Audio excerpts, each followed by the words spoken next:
안녕하세요. 이국 유학고수 TV 시청자 여러분들, 유학고수입니다. 오늘은 제가 여러분들에게 세상을 보는 시선에 대해서 조금 얘기해 주려고 합니다.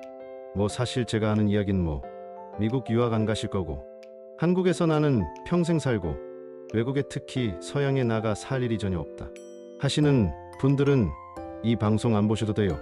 저는 항상 미국에서 여러분들이 미국에서 성공하라고 미국을 가르쳐 주려고 하고 싶은 사람인 거 아시겠죠? 제가 한 한국인이 하는 개인 방송을 하나 봤어요. 이 사람이 한국의 20대 젊은이들이 많이 가는 대학가에서 거리에서 인터뷰를 하는 거예요. 그래서 대학생들의 삶과 그리고 20대 후반에 이제 대학을 졸업한 사람들이 사회생활 어떻게 하고 있는지 인터뷰하고 그 반응을 방송하는 채널이 하나 있더라고요. 그래서 제가 우연히 그 채널을 보게 됐는데, 자, 지금 화면에 보이는 것처럼 저런 옷을 입은 20대 후반의 남성이 지나가는 그 인터뷰에서는 본인은 28살이라고 본인을 소개한 20대 후반의 남성이 그 젊은이들의 거리를 지나가고 있었는데, 이 인터뷰하는 채널 주인이 그 사람을 인터뷰하고 방송을 하는 거예요.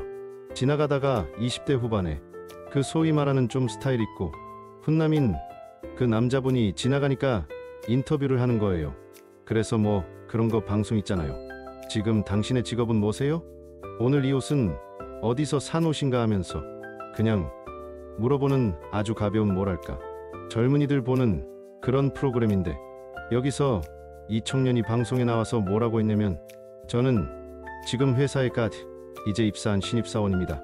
대학을 바로 올해 졸업하고 바로 입사를 해서 지금 들어간 지 한 세 달밖에 안 된 사회초년 직장인이고 그렇게 얘기하는 거예요. 그러니까 인터뷰하는 사람이야, 근데 옷이 너무 멋있으셔, 스타일도 좋으셔가지고 옷이 되게 폼이 나서 한번 인터뷰를 했다고 하는 거예요. 그러니까 감사하다고 하고, 그래서 인터뷰한 사람이 옷은 어디서 구매하셨냐고 그런 거 있잖아요. 얼마 정도 하고 이런 거를 막 얘기하는 채널이었어요. 근데 이 사람이 이거는 그냥 무슨 백화점에서 산 거고 무슨 브랜드의 준명품 브랜드입니다. 그리고 지금 퇴근길인데 이렇게 정장 스타일을 입는 이유는 지금 다니는 회사가 굉장히 보수적인 회사라서 사람들이 일할 때 정장을 입어야 되는 그런 분위기여서 이렇게 정장을 입고 항상 출근한다, 이런 내용이었어요. 그래서 그 인터뷰하는 사람이 정장 너무 멋있다, 스필 잘 받는다, 이렇게 하면서 인터뷰 끝났어요. 자, 근데 제가 보면서 느낀 건 뭐냐면, 이 학생이 젊은이가 쓴 표현이 뭐냐면, 우리 회사는 보수적이었어, 양복 정장을 입어야 된다라고 얘기하는 거예요. 자, 그러니까 이 한국 사람들이 가지고 있는 개념이 뭐냐면, 보수적이라는 것은 막 이렇게 형식을 추구해야 되고 뭔가 막 옷을 갖춰 입어야 되고 이렇게 좀 수트를 좀 갖춰 입고 좀 이렇게 해야 되고, 이거를 보수라고 한국 사람들이 인식하거든요. 자, 왜 그러냐면은 이게 바로 이제 조선이 아직도 살아있다는 증거예요. 조선의 개념을 젊은이들이 아직도 가지고 있는 거예요. 양반 문화가 있어가지고 양반인 사람들, 공식적인 어떤 관직에 앉아 있는 사람들은 이렇게 아직도 조선시대에 철원갓을 쓰고 상투 제대로 하고 도포 입고 이렇게 의관이라고 하죠. 의관을 딱 갖춰 입는 게 유교식 예의였잖아요. 그래서 한국 사람들은 보수적이다 하면은 뭔가 형식을 갖춰야 되고 뭔가 이렇게 옷을 잘 갖춰 입고 정장을 잘 갖춰 입어야 하는 그런 문화를 보수적이라고 표현하는 거예요. 근데 이게 여러분이 논리적으로 잘 생각해 보면은 정장은 일단 한국의 전통 의상이 아니에요. 서양에서 이제 들어온 거고, 특히 한국전쟁 이후에 미국 문화가 보급되면서 온 문화죠. 역사책의 사진들을 보세요. 1950년대의 한국전쟁 때 사진 봐보세요. 역사적 사진들이요. 그러면 한국전쟁 이후에도 마찬가지입니다. 1960년대의 사진들 한번 봐보세요. 그러면 하얀 한복 입고 상투 틀고 그렇고 다니고 다 쓰고 다니는 사람들을 1960년대도 그때도 많았어요. 아시겠죠? 그러니까 한국 사람들이 정장을 입게 된 게 역사가 되게 짧아요. 아주 짧습니다. 몇십 년 안 되는 게 한국의 정장의 역사입니다. 그러니까 정장을 입어야 되는 분위기를 보수적이다라고 말하면 원칙적으로 원래 안 되는 거예요. 그러면 이 젊은이가 왜 그거를 보수적이다라고 표현했냐면, 그러니까 유교식으로 어떤 관직을 할 때 의관을 갖춰 입어야 되는 그런 문화를 보수적이다라고 얘기하는 것입니다. 그러니까 다시 말하면 이 사람이 보수적이라고 말한 그 개념을 사용한 근본 원인이 뭐냐면, 옷을 갖춰 입어야 되는, 의관을 갖춰 입어야 되는 그런 깐깐한 문화를 보수적이다라고 표현한 거예요. 아시겠죠? 근데 서양 사회에서는 진보들이 옷을 깐깐하게 갖추어 입어요. 옷을 신경 쓰고 갖춰 입는 문화가 진보적인 문화입니다. 그러니까 왜 한국 사람들이 이렇게 헷갈리냐면, 보수하면 낡은 생각을 가지고 있는 것을 보수라고 생각하고, 캐주얼이나 아주 가벼운 편한 그런 형식이 없는 편한 옷을 입는 것을 낡은 사상을 타파하는 그런 생각이기 때문에 진보라고 하는 거예요. 즉, 한국 사람들이 보수와 진보를 나누는 기준은 뭐냐면 유교예요. 즉, 유교의 전통, 사상 같은 그런 구시대적인 낡은 생각을 가지고 있으면 그거를 보수라고 표현한 거고, 그거 이외에 이제 구시대적인 낡은 관습을 타파하는 그런 멋지고 쿨한 생각을 진보적이다라고 하는 거예요. 근데 이 개념을 그대로 영어로 제가 서양인들한테 얘기하면 거꾸로 서양인들은 얘기합니다. 서양인들은 뭔가 옷을 갖추고 막 명품 옷을 입어야 되고 정장을 입어야 되고, 정장은 얼마 정도 되는 레벨의 어느 정도 브랜드를 가지고 드레스 코드가 있는 그런 문화를 서양인들은, 특히 미국인들은 진보적 문화라고 합니다. 아시겠죠? 미국에서 혹은 서양인들이 생각하는 보수적인 문화는 뭐냐면 남에게 보여주려고 뭔가 하지 않는 거, 그런 형식이 없는 거를 보수적이라고 합니다. 그러니까 한국 사람들이 생각하는 보수와 서양인들이 생각하는 보수가 반대예요.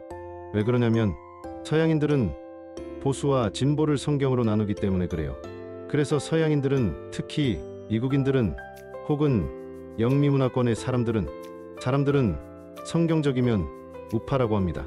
그리고 반성경적이면 좌파라고 합니다.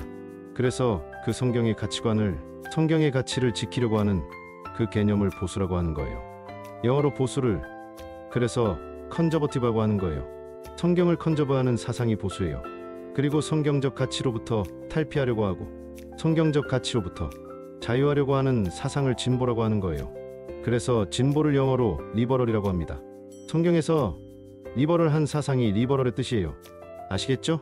그러니까 서양인들이, 특히 미국인들이 봤을 때 진보적인 문화라는 건 뭐냐면 프랑스 사람들 같은 사람들을 진보적이라는 거예요. 프랑스 가보시면 알겠지만 다들 명품 코트 입고 다니고 이렇게 명품 액세서리 같은 거 하는 문화가 프랑스 문화예요. 미국인들은 프랑스인들을 진보의 끝판문화로 인식합니다. 우리가 명품 사려고 하면 한국 사람들이 다 어디 거 사죠? 프랑스 거 사잖아요? 프랑스 하면 명품, 명품 하면 프랑스잖아요.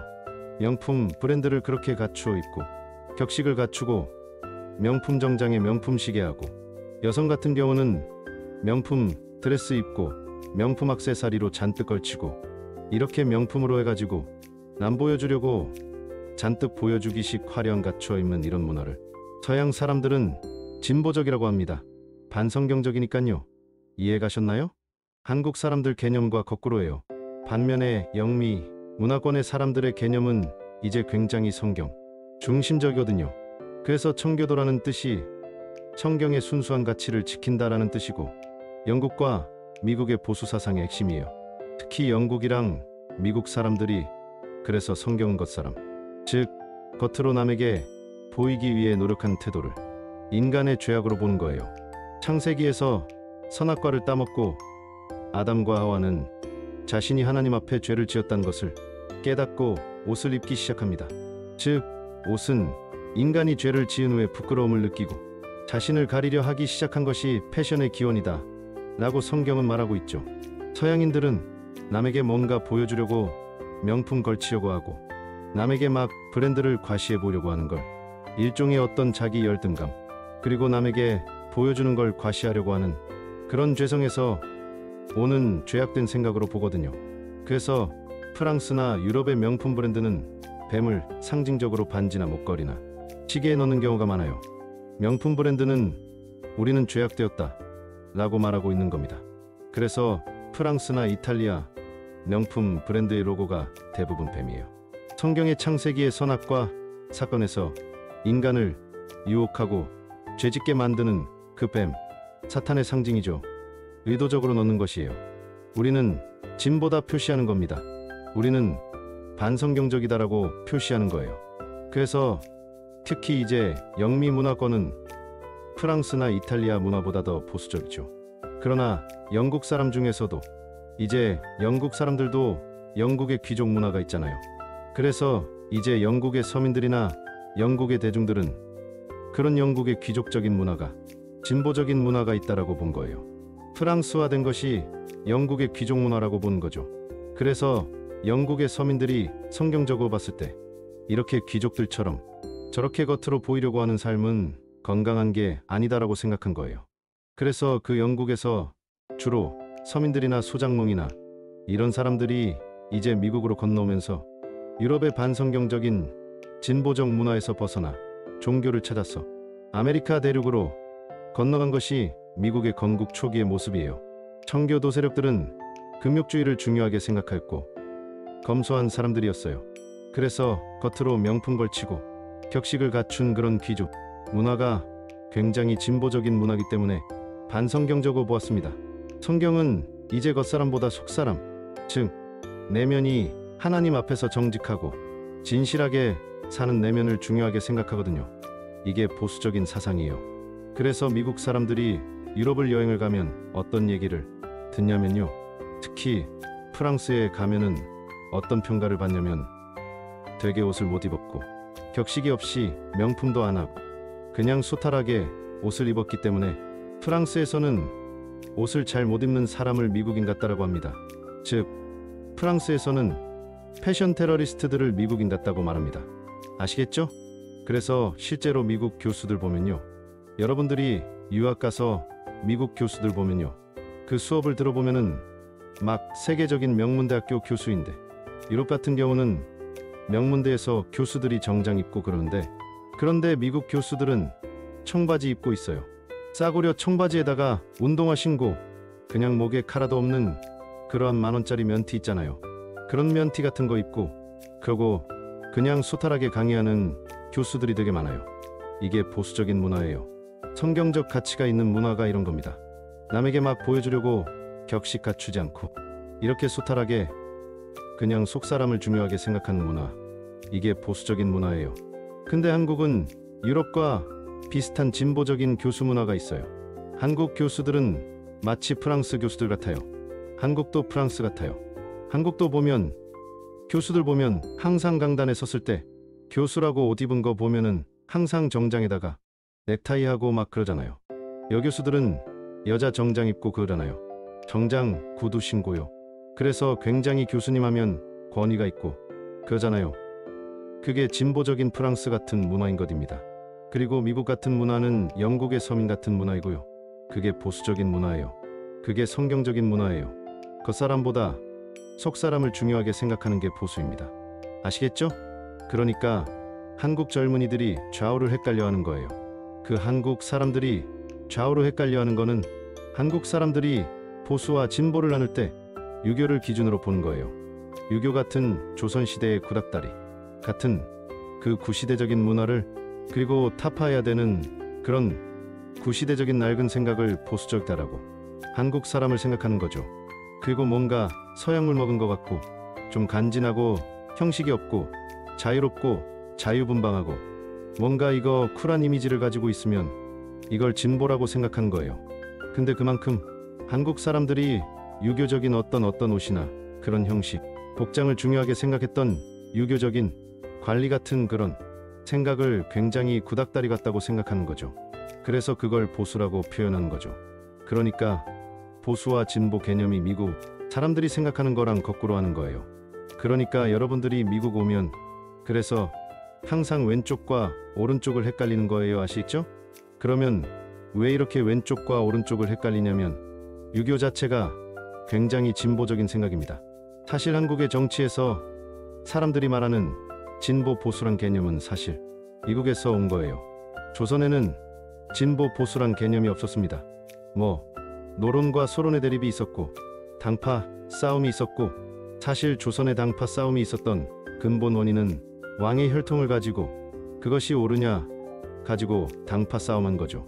왕이 적자, 즉 왕이 왕과 왕후의 적자인 자식이냐, 아니면 왕과 무수리 사이에서 태어난 적자인 아닌 자식을이냐마가 왕으로 인정할 수 있냐, 그런 거 가지고 막 노론과 소론이 갈리고 왕이 적자냐 아니냐, 이런 거 가지고 싸운 거잖아요.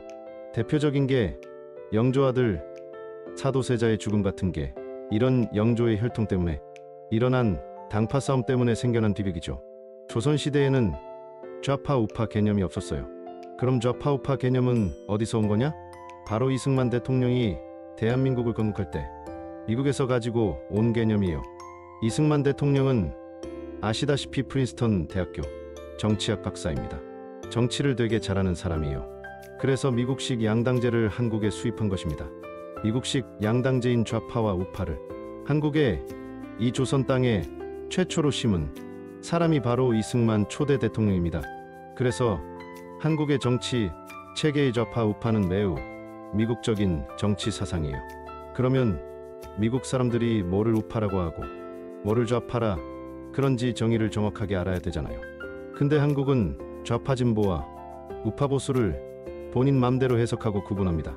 그러니까 이승만 대통령은 분명히 미국식으로 성경적이면 우파, 반성적이면 좌파, 성경의 가치를 지키려고 하는 사상을 보수, 성경적 가치로부터 멀어지려고 하는 사상을 진보, 이렇게 양당제를 허용하면서 정치의 자유와 종교의 자유가 있는 그런 미국식, 그런 자유의지를 바탕으로 한 매우 미국적인 국가를 만들었는데, 그 나라를 살고 있는 사람들은 이승만 대통령의 사상을 아직도 이해를 못하고 있습니다.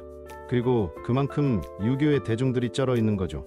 그래서 유교를 바탕으로 한국 사람들은 세상을 본다는 거예요. 근데 한국이라는 국가 시스템은 미국에서 온 거예요. 대한민국의 건국의 그 뼈대는 미국 보수주의 사상을 가지고 건국이 되었는데, 한국 사람들은, 대다수의 대중들은 이제 유교를 아직도 기준으로 세상을 본다는 거예요. 즉 성경적 관점으로 유교는 좌파 진보 사상에 해당합니다. 그러니까 한국 사람들은 좌파 진보의 뷰를 가지고 애시당초 이 세상을 본다는 거예요. 하지만 대한민국을 건국하신 이승만 대통령은 보수 우파적인 생각을 가지고 미국식 양당제를 가지고 대한민국 건국한 거예요. 이해 가셨나요? 그러니까 한국 사람들이 항상 헷갈리는 게 왼쪽과 오른쪽을 헷갈려요. 아주 기본인데 기본을 헷갈려 합니다. 저도 사실 처음에 미국 와서 헷갈렸어요. 처음에 미국 와서 유교식 왼쪽 눈으로 미국을 바라봤거든요. 그래서 하는 일이 항상 안 되고 미국 사람들과 오해가 생기고 항상 그랬었어요. 그래서 미국 오셔서는 이제 왼쪽과 오른쪽을 잘 구분하셔야 돼요. 그래서 성경을 모르면 반드시 왼쪽과 오른쪽을 헷갈려 합니다. 왜냐면 이 좌파, 우파라는 개념 자체가 성경에서 온 개념이에요. 아시겠죠? 그래서 보수 우파의 아버지라고 할 수, 아담 스미스는 국부론을 쓰신 분이죠. 영국의 개신교 신학자이자 경제학자인 아담 스미스는 성경에 나와 있는 경제관을 가지고 국부론이라는 책을 쓴 거예요. 굉장히 국부론이란 책은 성경적인 책이에요. 성경에서 말하고 있는 경제관을 긍정한 후에 그거를 경제학적으로 풀어서 경제 개념을 만든 거예요. 반면에 좌파 진보의 아버지라고 할 수 있는 사람, 누구죠? 독일의 경제학자 칼 마르크스입니다. 독일의 칼 마르크스는 어린 시절에 개신교 교회를 다녔던 사람이에요. 독일의 루터교라고 하는 개신교 교회를 다녔던 신자였는데, 어렸을 때 교회를 다니다가 어떤 계기로 큰 상처를 받고 교회를 완전히 떠나버립니다. 하나님을 떠나버리고 하나님은 없다라고 선언합니다. 나는 이제 더 이상 개신교를 믿지 않겠어라고 선언합니다. 하지만 어렸을 때 교회를 다녔던 사람이기 때문에 성경의 내용을 다 알아요. 성경에 무슨 내용이 있는지 알아요. 그래서 성경의 내용은 다 잘 알지만 성경의 내용을 완전히 반대한 사람이 마르크스입니다. 마르크스는 아담 스미스와는 반대로 성경에 나와 있는 경제관을 다 부정했습니다. 성경을 거꾸로 해석하는 사람이었어요. 그래서 하나님은 없다, 즉 신은 없다 라는 가정을 내리고 성경에 나와 있는 경제관을 뒤집어서 거꾸로 성경을 부정한 다음에 성경이 말하는 거랑 거꾸로의 세계관으로, 즉 매우 반성경적인 세계관으로 쓴 책이 마르크스의 유물론이고, 그래서 좌파 진보의 아버지가 되어 있죠. 아시겠죠? 근데 재밌는 거는 아담 스미스도 유태인이고 마르크스도 유태인입니다. 유태인인데, 아담 스미스는 유태인인데 개신교 신자가 된 그런 유태인의 가정에서 태어난 사람이고, 개신교 신학 연구도 했던 신앙인이 아담 스미스입니다. 칼 마르크스도 유태인인데 개신교 신자가 된 그런 가정 출신 사람인데, 어린 시절에 그래서 교회를 다녔고 예수님을 믿었던 사람인데, 마르크스는 어떤 계기로 교회에 큰 상처를 받고 무신론을 선언합니다.